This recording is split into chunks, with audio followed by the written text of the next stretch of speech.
People of the State of Michigan versus Benjamin Macario Martinez, 237407ST, 226707ST, and 162435FY. Concerning the matters then we were set over from last time, Mr. Downing, in regard to the underlying matters that are left open, has there been any progress? Your Honor, an offer, I believe, was extended to Mr. Martinez by letter dated June 8th, while he's been incarcerated in the jail. We have not heard what his response is, so I will leave it to Mr. Martinez whether he wishes to enter a plea pursuant to that on the two files he has to that offer, or seek an adjournment. All right, we're also here for sentencing on a number of contempt. So in regard to the two open charges, Mr. Martinez, and your proceeding here today in general, are you choosing to proceed without a lawyer here today? Yes, I am, Your Honor. That was his first mistake. As you'll see, he insists on representing himself, yet keeps complaining about how difficult it is to do so. So concerning the two files that remain open, 6707 and 7407, Ms. Cass apparently sent you another offer after we had court last time. Mr. Martinez, I have no idea what that offer is. The court is not part of any plea bargaining. You have both of these cases here. What is your position in respect to whatever they sent you? I would like to file a motion to have charges all dismissed due to the Speedy Trial Act. And also, I didn't get, last time we were in court, I expressed to the court that I wasn't able to have reasonable time or inadequate law books. They're old. I only got an hour and a half. What does he expect? Extra years just to go study law. Yes, the Constitution gives you the right to represent yourself, but having the right doesn't always mean it's a smart decision. I only know some rules for an hour and a half of studying, so out of my freedom of speech and the rules of professional conduct, I'd like to read my motions. All right, go right ahead.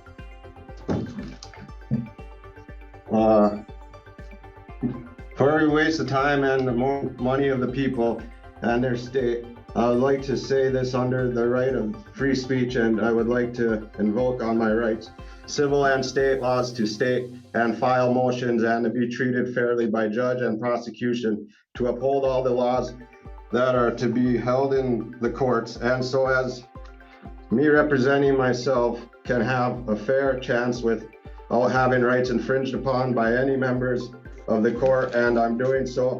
I'd like to file a motion to have all charges dismissed upon my rights being infringed and violated.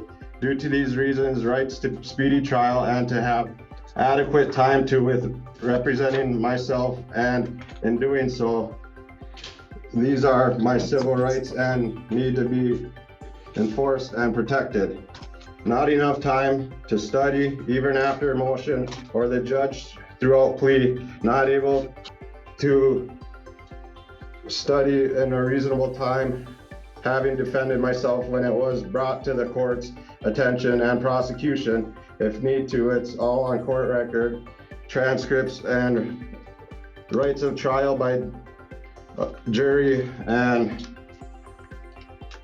adequate time to have my own witnesses. Do you notice the contradiction? He starts by saying his right to a speedy trial was violated, but then makes arguments that would require him to give up that very right, which are under the time frame, and the prosecution knowingly didn't explain what or help me, which is repugnant and biased by the court, and for also the court saying and giving false advice, and also for my bond being excessive and also biased in setting bond by stating it's more than fair when I was unable to bond out. And when it was amended, I have reasons why 30 days from the timeline of being able to represent myself is being infringed on. And I'd like to have my trial by jurors, and these are the few offhand as to why.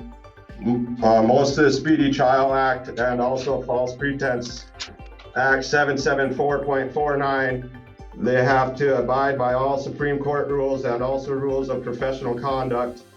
Opinion 4, which is federal, asking for help retaining for motion. Prosecutors Rule 3.8, didn't take action or all actions, making sure my rights were protected. And Rules 4.3, if they know the law and what I'm saying, these are U.S. Supreme Court, Michigan rules, and 30 days minimum for U.S. Supreme Court 3161-C2 Dismissal Speedy Trial Act 3162 and 3164 1974 18 and discipline of all attorney 3161, knowing I'd never be able to proceed without justification. Rules 3.2, repugnant or imprudent, prejudicing, impartial trial, miscarriage. Also People versus Lehman, stating that I shouldn't be in jail or in prison for fines when able to prove I was unable to meet the court's obligations. And I was also in jail during the time of the one failure to appear. And it keeps going. First, he demands a speedy trial, gets one, and then doesn't even show up. In most cases like this, the judge isn't required to keep honoring that request because missing the hearing usually counts as giving up that right. That said, speedy trial rules can be complicated, and different factors can sometimes lead to a different outcome. And I don't think it's very fair that with having to go against people that have 8 years of schooling versus my hour and a half, when I've asked every day to go to the law library and kited, and there's no way that my act to speedy trial, if you need that read, can ever be met. And I got a bunch of federal laws to that. If we have to go through all them, why? Or I can write them up in a motion to have more reasons for dismissal. All right, thank you, Mr. Martinez. Mr. Downing, do you wish an opportunity to respond, or do you want an opportunity to do a written response, or where are you at with that? That's a very rambling, if you want to call it, motion. I don't know how any kind of speedy trial is impacted here, in as much as one of these was just set for trial and the first trial date was today. He also failed to appear on the other one. He's set for sentencing on that. If he's complaining about legal research, he has a right to a court-appointed attorney to assist him in advising him of all that. I do note the record 2 handwritten responses from Mr. Martinez in response to Ms. Cass's offer letter asking to discuss the offer with her. It says nothing in there about speedy trial or anything of that nature. To the extent that he's setting himself up or trying to set himself up for these objections, I don't think there's any basis for it whatsoever. But if the court would like a written response, we would need a transcript of what he has rambled on about here in order to decide what it is exactly he's arguing. All right, in regard to the matter, we've spent a good hour and a half or more on the record. I think it was last week, maybe the week before. We went through a whole plea colloquy. We got down to the end. The deal had been made. He decided at the last minute then he wanted to have a trial. So we set this matter over to today's date. He didn't want a lawyer then, he doesn't want a lawyer now, yet you want to complain that you don't have access. You're going up against people with 8 years of education. Which is it, Mr. Martinez? You want to represent yourself or you want a lawyer? I want to represent myself, but I also was given false information by some court officers that I wasn't allowed to have a standby counsel or have advice by a counsel. And I know there's also a federal law that says that I'm able to have third-party advice.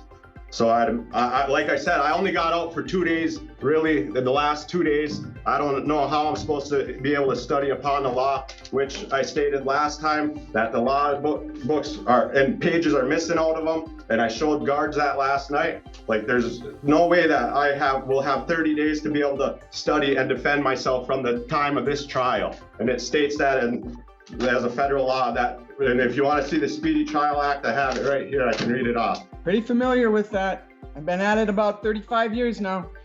Okay. So in regard to the matter, Mr. Martinez, your motions are denied. In regard to your lack of a speedy trial issue, the following is my finding. One, first off, I'm going to sentence you on all of these failures to appear in contempt of courts. Last week, you had the opportunity. I dismissed and purged 2 of them. If you pled on 2 of them, we got through the whole plea colloquy on that, and you didn't want that either. So then we went through the hearings, and I found you guilty of 4 contempts because you failed to appear 3 times and you haven't paid. We're looking at a 2016 case that you still haven't paid on. So this is my sentence. You want to say anything in respect to your failures to appear sentencing before I impose sentence? Mr. Martinez. Yes, there's federal laws state and that you cannot imprison somebody for fines being unpaid. Fines are not optional. If a court orders you to pay and you ignore it, you need a solid reason. Otherwise, you could be held in contempt of court and face further consequences. And I already told you that I can prove that I wasn't there. You guys know the law. You're supposed to uphold it on both sides. I know that. Well, I made my findings. You are able to appeal anything you wish. You gave me bogus Mr. information. Martinez. You're not supposed to give me legal information. You're not supposed to do that. The only thing you can tell me is I can go by representation or I'm allowed to have an attorney. You gave me bogus laws to look up and information and you were biased. So there's another reason. Well, Mr. Martinez, your objections are noted for the record and preserved. In regard to the matter on the failure to appear and failure to pay in 162435FY, I'm imposing 45 days in jail, 23 days of credit on both counts. In respect to 226707ST, 2 failures to appear, 45 days in jail, credit for 23 days concurrently with the other case. In regard to your outstanding cases, the 237407ST, we will set that for trial on July 10th. That'll be all-day trial. That one will come first. And we will set the 226707ST trial for just for a call that day. But we're going to try the newer one first. The older one, he's already failed to appear on it twice. I'm making the following findings in respect concerning Michigan Court Rule 6.004, speedy trial. In regard to the matter concerning Mr. Martinez, bond is set at 1,000 personal recognizance. Actually, it's set at 1,000 personal recognizance in 237407ST. I don't think I'm going to set that one first then.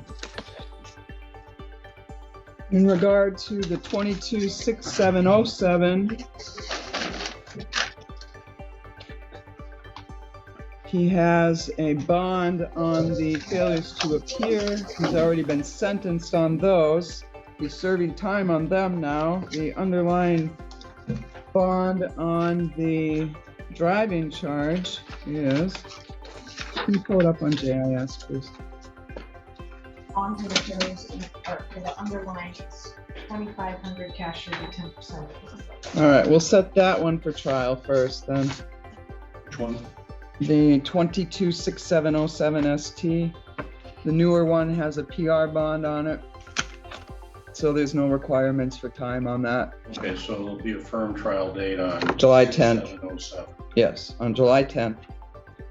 And concerning the matter then in regard to the court rule,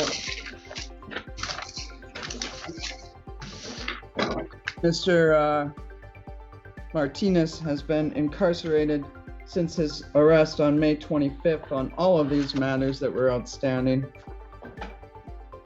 The trial is set for July the 10th, which is beyond 28 days. However, at this point in time, Mr.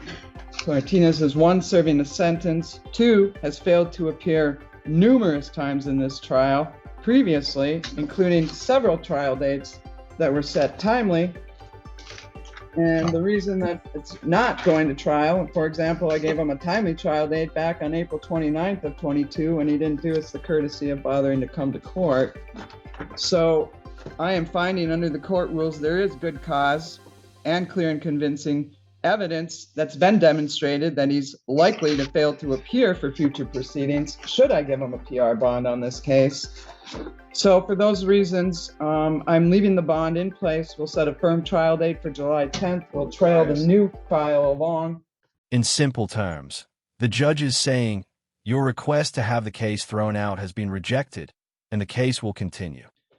And if you change your mind about a lawyer in the meantime, Mr. Martinez, you can make the request to the district court clerk. She'll refer it to the Michigan Indigent Defense Commission. They'll decide whether you qualify. In the meantime, the sheriff has the purview of the resources over there. You're entitled to use the jail resources. The sheriff is the one that's going to decide what the time parameters are. I don't have any control over the sheriff. So you can complain. Your record is set. You have made your record. It's all preserved here today. But in respect to the issue, if you really want to have some assistance and get some meaningful legal advice, I would suggest you apply for a lawyer instead of just complaining about it. But that might actually get you somewhere. So I don't know, Mr. Martinez, it's on you.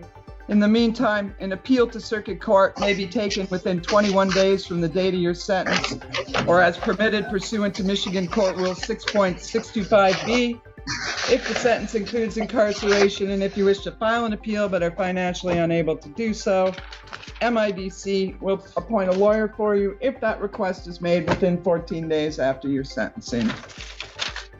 In regard to the issue of trial, I request for jury instructions and whatnot. The pretrial order was released. I sent out a pretrial order last year. Those 10 deadlines remain in place. Mr. Martinez, we'll see you for trial July the 10th. Yep. If anything changes in the meantime, you know what to do. Yes, the balance due remains outstanding. Payable commencing 30 days after his release from jail and every 30th day thereafter. And that's $100 a month on that outstanding 2016 case. All right, thanks to the jail. That'll be it on these files. Bye, have a great time. All right, that wraps up the video. As I mentioned, I'm currently traveling through Europe, right now in Prague, with Bratislava coming up next. And then we'll see where I go after that. If you enjoyed this, leave a like. If not, hit dislike. Either way, drop a comment and subscribe with notifications so you don't miss future content. I'm Team Skeptic, and I'm signing off.